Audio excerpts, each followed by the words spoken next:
হেই আসসালামু আলাইকুম। আজকে আপনি যে অডিও বুকটি শুনবেন সেটির নাম হলো ইকিগাই। এই বইটির মূল থিম হলো দীর্ঘ ও সুখী জীবনের জাপানি রহস্য।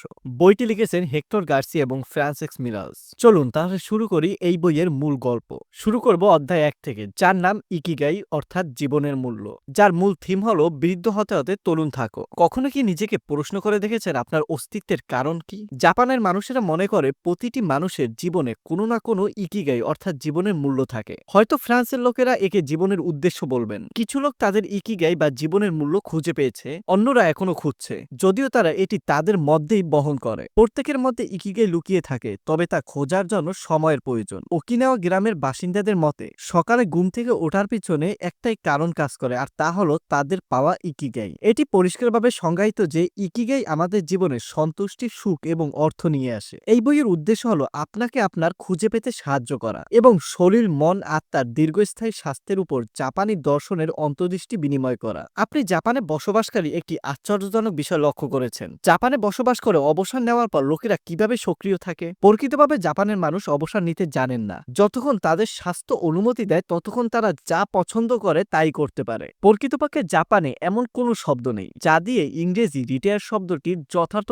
অর্থ করা যায়। ন্যাশনাল জিওগ্রাফির সাংবাদিক ড্যান বুয়েটনার, যিনি এই দেশটিকে খুবই ভালোভাবে জানতেন, তার মতে জাপানের মানুষের কাছে তাদের জীবনের উদ্দেশ্য এতটাই গুরুত্বপূর্ণ যে অবসর নেওয়ার ধারণাটা সেখানে বিদ্যমানই নেই। কিভাবে সেখানকার মানুষ দীর্ঘায়ু লাভ করেন তা উদ্ঘাটনের জন্য বিভিন্ন তথ্য হাতে আসে। তাতে জাপানের মানুষেরা কি খান, কি পান করেন তা জানার সাথে সাথে সেখানকার সংস্কৃতি সম্পর্কেও জানতে পারে। এ থেকে বোঝা যায় যে এই দীর্ঘায়ুর পিছনে ইকিগাই গুরুত্বপূর্ণ ভূমিকা পালন করছে। ওয়াকিনাওয়া এমন একটি গ্রাম যা ব্লু জোন নামে পরিচিত। ওয়াকিনাওয়াতে অনেক বয়োজ্যেষ্ঠ লোক বাস করেন, যেখানে গবেষণা চলাকালে কয়েকটি আকর্ষণীয় তথ্য পাওয়া যায়। তারা যে কেবল বিশ্বের অন্যান্য দেশের জনসংখ্যার তুলনায় অনেক বেশি দিন বাঁচে তা না, তারা ক্যান্সার এবং হৃদরোগের মতো দীর্ঘস্থায়ী অসুস্থতায়ও কম ভুগে থাকে। তাদের মধ্যে প্রদাহজনিত ব্যাধিগুলোও খুবই কম। এই শতবর্ষীদের মধ্যে অনেকেই জীবনী শক্তি এবং স্বাস্থ্যের ঈর্ষণীয় স্তর উপভোগ করেন, যা দেশের বাকি মানুষেরা কল্পনাও করতে পারে না। তাদের রক্ত পরীক্ষায় কম ফ্রি রেডিকেল প্রকাশ করে, যা সেলুলোর বার্ধক্যের জন্য দায়ী। তারা তাদের পেট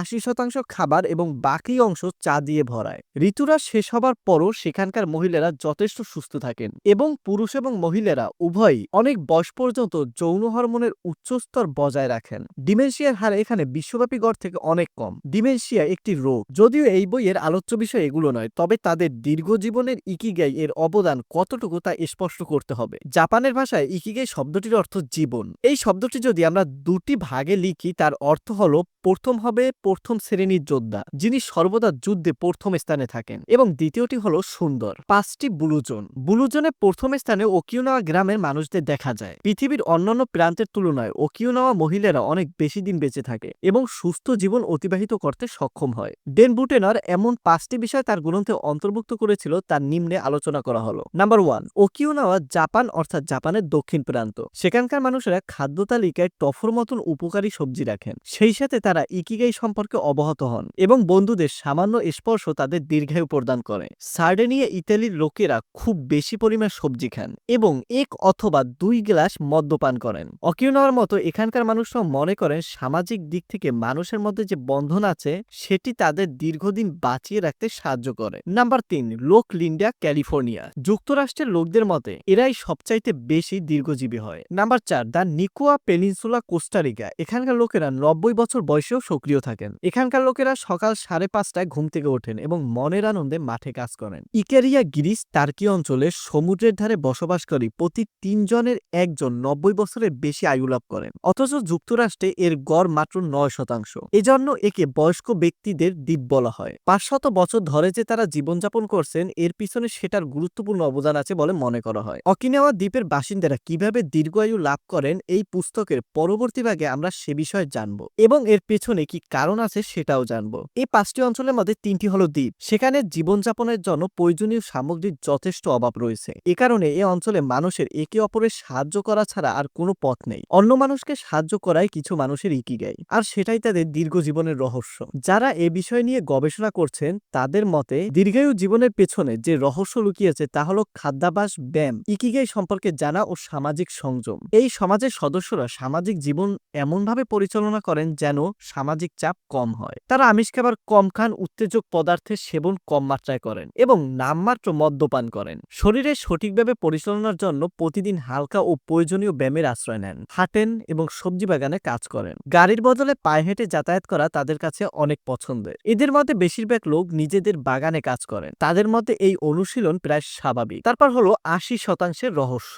জাপানে একটি অতি সাধারণ প্রবাদ বাক্য ব্যবহার হতে দেখা যায়, যেটি হলো হারা হাচিবু। খাবার খাওয়ার আগে এই কথাটি ব্যবহার করা হয়, এতটাই খান যাতে আপনার পেট ৮০% ভরে। এটি একটি প্রাচীন প্রবাদ যেখানে পেট ভরে না খাওয়ার পরামর্শ দেওয়া হয়। ওয়াকিনাওয়ার লোকজন ৮০% খাদ্য গ্রহণ করেন, তারা কখনো পেট ভরে খাবার খান না। খাবার হজম করার জন্য আমাদের শারীরিক যে চাপ বহন করতে হয় তা অনেকটাই সঞ্চয় হয়ে যায়। সে কারণে অকারণে বৃদ্ধি পাওয়া জারণ প্রক্রিয়া কম করা সম্ভব হয়। পেট কতটা ভরেছে সেটা জানার কোনো উপায় আমাদের জানা নেই, তাই যখনই আমাদের পেট ভরে গেছে বলে মনে হবে তখনই খাবার বন্ধ করে দিন। কখনোই বেশি মাত্রায় খাবেন না। মিষ্টি জাতীয় খাবার বর্জন করাই উত্তম। খাবার পর লেবুর রস ও ঠান্ডা পানীয় আমাদের সবারই ভালো লাগে। আপনি যদি এগুলো এড়িয়ে চলতে পারেন তাহলে আপনি দীর্ঘজীবী আনন্দ উপভোগ করতে পারবেন। কিভাবে খাবার পরিবেশন করা হয়েছে সেটিও খুবই গুরুত্বপূর্ণ বিষয়। জাপানের লোকেরা ছোট ছোট থালায় খাবার খান, ফলে তারা কম খাবার খেতে পারে। অদ্ভুত ধরনের থালায় সেখানে খাবার পরিবেশন করা হয়। কিভাবে খাবার পরিবেশন করা হচ্ছে এটিও একটি গুরুত্বপূর্ণ বিষয়। 4টি ছোট ছোট থালার সাথে অপেক্ষাকৃত একটি বড় থালা সহ মোট 5টি থালায় খাবার পরিবেশন করা হয়। যখন দেখবেন আপনাকে 5টি থালায় খাবার দেওয়া হয়েছে তখন মনে হবে ভরপেট খাবার দেওয়া হয়েছে, কিন্তু খাবার শেষ হবার পর আপনি বুঝতে পারবেন কম খাবার খেয়েছেন। তখন আপনার পেটে ক্ষুধা থেকে যায়।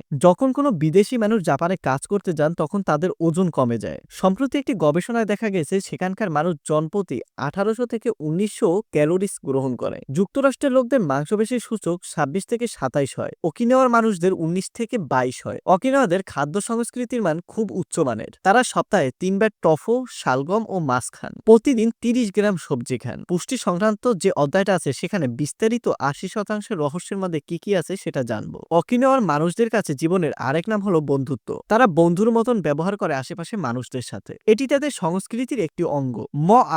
মআই এর অর্থ হলো একই উদ্দেশ্যে একত্রিত হওয়া জনগোষ্ঠী। এ সমাজের বহু লোকদের কাছে সমাজসেবাই হলো তাদের ইকিগাই। বহু বছর পূর্ব থেকে মআই এর সংকল্প শুরু হয়ে গিয়েছিল। সে অনুসারে যার জমিতে ফসল কম হতো অন্য কৃষকরা তার দিকে সাহায্যের হাত বাড়িয়ে দিতেন। মআই এর সদস্যরা প্রতি মাসে চাঁদা হিসেবে একটি নির্দিষ্ট পরিমাণ অর্থ জমা রাখেন।